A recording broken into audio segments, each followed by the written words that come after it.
ఢిల్లీ ఎర్రకోట కారు పేలుడు ఘటనలో సంచలన విషయాలు బయటకొస్తున్నాయి. కారు పేలుడులో కీలక పాత్రధారి డాక్టర్ ఉమర్ మహ్మద్ గా గుర్తించారు. డాక్టర్ ఉమర్ ఆత్మాహుతికి పాల్పడినట్టుగా ఎన్ఐఏ అనుమానిస్తుంది. అంతేకాదు కారులో భారీగా పేలుడు పదార్థాలు పెట్టినట్టు ఆనవాలను గుర్తించారు. పేలుడు పదార్థాల్లో అమ్మోనియం నైట్రేట్, డిటోనేటర్లున్నట్టు ప్రాథమికంగా నిర్ధారించారు. ఈ కేసులో ఫరీదాబాద్ ఉగ్రవాద సంస్థలతో సంబంధాలున్నట్టు తెలుస్తోంది. ఇక మరోవైపు బ్లాస్ట్ కేసులో ఎన్ఐఏ తొలి అరెస్ట్ చేసింది. పుల్వామాకు చెందిన తారిఖ్ను అధికారులు అదుపులోకి తీసుకున్నారు. ప్రమాదానికి ముందు బ్లాక్ మాస్క్తో కారులో ప్రయాణించాడు డాక్టర్ ఉమర్. సీసీటీవీ ఫుటేజ్ కీలకంగా మారింది. ఎర్రకోట పేలుడు ఘటనలో దేశద్రోహం ఉపా చట్టం కింద కేసు నమోదు చేశారు.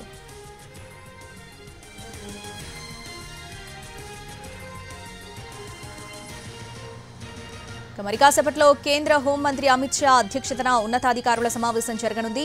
ఈ సమావేశంలో హోంశాఖ కార్యదర్శి, intelligence bureau chief, Delhi CP, అంతర్గత భద్రతా వ్యవహారాల స్పెషల్ సెక్రటరీ, ఇతర ఉన్నతాధికారులు పాల్గొననున్నారు. జమ్మూ కాశ్మీర్ డీజీపీ, కేంద్రపాలిత ప్రాంతం ఉన్నతాధికారులు వీడియో కాన్ఫరెన్స్ ద్వారా సమావేశంలో పాల్గొననున్నారు. ఇప్పటి వరకు లభించిన సమాచారంపై సమీక్ష జరపనున్నారు. తీవ్రవాద సంస్థల ప్రమేయం, భారీ కుట్రపై చర్చ జరగనుంది. ఢిల్లీ ఎర్రకోట కారు పేలుడు ఘటనలో సంచలన విషయాలు బయటకొస్తున్నాయి. దీనికి సంబంధించి పూర్తి అప్డేట్స్ మా ప్రతినిధి ప్రసాద్ ఢిల్లీ నుంచి లైవ్ లో అందిస్తారు. ప్రసాద్, ఎటువంటి కీలక విషయాలు బయటకొస్తున్నాయి? ఎటువంటి పేలుడు ఘటనకు సంబంధించి కీలక ఆధారాలు సేకరించారు? డీటెయిల్స్ ఏంటి? ఇప్పుడు ఈ i20 కారు, హుందాయ్ i20 కారులో ఆత్మాహుతి చేసుకున్నటువంటి ఈ బాంబ్ బ్లాస్ట్ జరిగినటువంటి సందర్భంలో డాక్టర్ ఉమర్ ఎవరైతే ఉన్నారో ఉమరు పుల్వామాకి చెందినటువంటి డాక్టర్గా గుర్తించడం జరిగింది. అదేవిధంగా ఈ డాక్టర్కు తో పాటు చాలా మంది ఈ మొత్తం గ్యాంగ్లో ఒక సభ్యుడిగా మనం అనుకోవడానికి ఆస్కారం ఉంది. ప్రధానంగా ఇక్కడి నుంచి ఒక 150 మీటర్ల దూరంలోనే ఇక్కడ ఈ సంఘటన జరిగింది. ఈ సంఘటన ప్రాంతాన్ని కనుక మనం చూసినట్లయితే ఇక్కడ ఏమేమి జరిగింది, ఎట్లా జరిగింది అన్న అంశంపై పూర్తిగా సమాచారాన్ని సేకరించేందుకు, ఆధారాన్ని సేకరించేందుకు ప్రయత్నం చేస్తున్నారు దర్యాప్తు బృందాలు. అదేవిధంగా చాలా మంది నిపుణులు కూడా ఇక్కడ రావడం జరిగింది. ప్రధానంగా దీనికి దారితీసినటువంటి పరిస్థితి ఏ రకంగా ఉంది, దీన్ని ఏ రకంగా పథకం పన్నారు అన్న అంశంపైనే మొత్తంగా సమాచారం సేకరించేందుకు ప్రయత్నం జరుగుతుంది. ప్రధానంగా ఈ డాక్టర్ ఉమర్ కూడా ఈ సోమవారం నాడు ఎవరైతే 4 డాక్టర్లు అరెస్ట్ అయ్యారో వారితో పాటు ఈ డాక్టర్ ఉమర్ కూడా ఈ ఆత్మాహుతిలో మరణించినటువంటి, మృతి చెందినటువంటి డాక్టర్ ఉమర్ కూడా ఒక భాగస్వామిగా ఉన్నాడు. అదేవిధంగా ఈ డాక్టర్ ఉమర్ ఎప్పుడైతే ఈ అరెస్టులు జరుగుతున్నాయో అదే సందర్భంలో ఫరీదాబాద్లోనే డాక్టర్ ఉమర్ కూడా ఉన్నారు. అయితే అక్కడి నుంచి ఈ కారును తీసుకుని వచ్చి ఇక్కడ పార్క్ చేసి భయంతో ఈ పేలుడుకు నిర్ణయం తీసుకున్నట్టుగా తెలుస్తుంది. కాబట్టి అన్ని అంశాలను కూడా సీసీటీవీ ద్వారా ఎక్కడి నుంచి ప్రవేశించాడు అన్న అంశాన్ని కూడా పరిశీలించిన తర్వాత ఒక నిర్ధారణకు వచ్చే అవకాశం ఉంది. ఢిల్లీ ఔటర్ రింగ్ రోడ్లో నుంచి పాత ఢిల్లీలోకి ప్రవేశించి ఆ మేరకు ఎర్రకోట వద్ద ఎప్పుడు కూడా సాధారణంగా చాలా రద్దీగా ఉంటుంది. ఇక్కడ సందర్శకులు కూడా పెద్ద సంఖ్యలో వస్తారు. అదేవిధంగా అది భయంతో దాన్ని వ్యూహాత్మకంగా ఈ పేలుడు చేయాలని అనుకున్నప్పటికీ కూడా ఎప్పుడైతే డాక్టర్స్ అరెస్ట్ అయ్యారో దాన్ని దృష్టిలో పెట్టుకుని వెనువెంటనే ఈ బాంబ్ బ్లాస్ట్కు ఈ పేలుడుకు సంఘటనకు నిర్ణయం తీసుకోవడం జరిగినట్టుగా ప్రస్తుతానికి అంచనా వేస్తున్నారు. కాబట్టి సోమవారం సెలవు, వాస్తవానికి ఎర్రకోట సందర్శన ఎవరు కూడా రానివ్వరు. అయినప్పటికీ కూడా ఇదంతా కూడా పాత ఢిల్లీ కాబట్టి దగ్గరలోనే 1 కిలోమీటర్ దూరంలోనే చాందినీ చౌక్ కూడా ఉంది. చాలా రద్దీగా ఉండే మార్కెట్ ప్రాంతం. అదేవిధంగా ఈ ఎర్రకోట మైదానంలో కూడా పెద్ద ఎత్తున ప్రైవేటు సంస్థలు, కార్యకలాపాలకు సంబంధించి కూడా గుడారాలు వేయటం జరిగింది. అనేక మంది పెద్ద సంఖ్యలో కూడా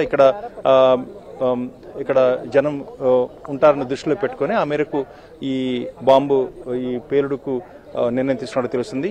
సరిగ్గా 3 గంటల ప్రాంతంలో ఎర్రకోట వద్దకు వచ్చి పార్కింగ్ లాట్లో పార్క్ చేసిన తర్వాత సరిగ్గా 6:40 పార్కింగ్ లాట్ నుంచి ఆ కారును బయటకు తీసి ఆ మేరకు ఎప్పుడైతే రెడ్ సిగ్నల్ పడుతుందో ఆ రెడ్ సిగ్నల్ పడ్డప్పుడు ఈ పేలుడుకు డెటోనేటర్ని ఆయన ప్రెస్ చేసినట్టుగా తెలుస్తుంది. కాబట్టి ప్రాథమికంగా ఉన్నటువంటి సమాచారం ప్రకారం ఈ రకంగా పేలుడు ఏ రకంగా జరిగింది, దాని పరిణామక్రమం ఏంటన్నది పరిశీలించారు. ఆ మేరకు ప్రాథమికంగా ఈ సమాచారం ఉంది. అదేవిధంగా ఈ నలుగురు డాక్టర్లతో పాటు చాలామంది డాక్టర్లు అరెస్ట్ అయ్యారు. వారితో పాటు ఈ డాక్టర్ ఉమర్ కూడా ఒక సభ్యుడిగా ఈ కుట్రకులో ఒక భాగంగా ఉన్నట్టుగా తెలుస్తుంది. కాబట్టి జనవరి 26వ తేదీన గణతంత్ర దినోత్సవాలు వస్తున్నాయి. అదేవిధంగా డిసెంబర్ 25న క్రిస్మస్ లాంటి పండుగలు సెలవులు వస్తున్నాయి. కాబట్టి జనం రద్దీగా ఉండే ప్రాంతాల్లోనే ఇలాంటి దాడులకు పాల్పడాలని చెప్పి ఈ తీవ్రవాద సంస్థ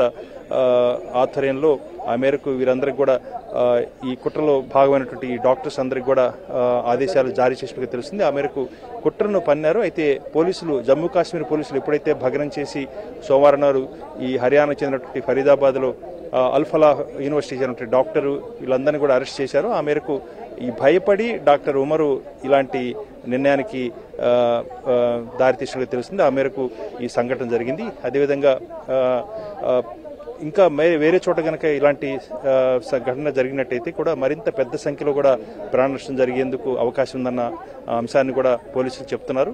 ఏదైనప్పటికీ కూడా విధిలేని పరిస్థితుల్లో తనను కూడా అరెస్ట్ చేస్తారనే భయంతోనే డాక్టర్ ఉమరు ఈ రకంగా పేలుడుకు నిర్ణయం తీసుకున్నట్టుగా తెలుస్తుంది. కాబట్టి ఈ పేలుడులో అమోనియా నైట్రేట్ను ఎక్కువగా ఉపయోగించారు. ఇది ఎరువులు రసాయనాల్లో ఇది చాలా సులభంగా జరిగేటువంటి రసాయనిక పదార్థం. దీన్ని ఉపయోగించడంతో పాటు అమోనియా నైట్రేట్ ఫ్యూల్ ఆయిల్ను కూడా ఈ పేలుల్లో ఉపయోగించడం తెలుస్తుంది. కాబట్టి అంత పెద్ద భారీ శబ్దంతో అక్కడ మంటలు రావటం, దాంతోపాటు పక్కన ఉన్నటువంటి వాహనాలు కూడా దగ్ధం కావటం, దాదాపు 20 వాహనాలకు దగ్ధమైనట్టుగా ప్రస్తుతానికి సమాచారం తెలుస్తుంది. కాబట్టి పూర్తిగా అక్కడ ఏ సంఘటన అయితే ఎక్కడే జరిగిందో ఆ సంఘటన ప్రాంతాన్ని పూర్తిగా తెరలతో కప్పివేశారు. కాబట్టి దానిపై ఇంకా లోపల ఏం జరుగుతున్నది స్పష్టంగా తెలిసినట్లేదు. కానీ పెద్ద ఎత్తున అక్కడ సమాచారాన్ని, ఆధారాలను సేకరించేందుకు ప్రయత్నం జరుగుతుంది. ఈ బృందాలన్నీ కూడా అక్కడ నిపుణులు అన్ని కూడా అక్కడికి వచ్చారు. అదేవిధంగా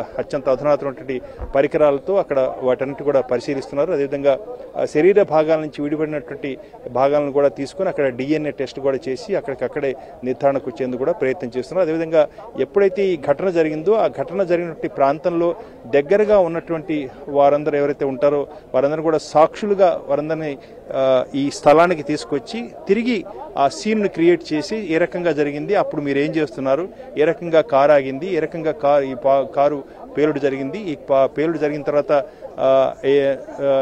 నీకేమైంది, వీటన్నిటిని కూడా దృష్టిలో పెట్టుకొని ఆ సమాచారాన్ని సేకరించేందుకు సాక్షులను కూడా ఇక్కడికే ఈ స్థలానికి రప్పించి ఆ సమాచారాన్ని సేకరిస్తున్నారు.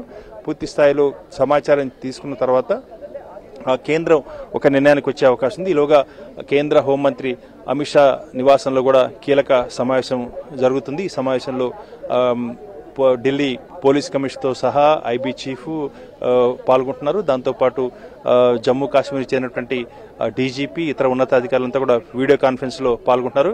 వీరందరూ కూడా ఇచ్చే సమాచారాన్ని ఆధారం చేసుకుని ఒక నిర్ణయానికి వచ్చే అవకాశం ఉంది. అదేవిధంగా తదుపరి యాక్షన్ ప్లాన్ ఏ రకంగా అన్న అంశాలపై కూడా కేంద్రం ఒక నిర్ణయం తీసుకునే అవకాశం ఉంది.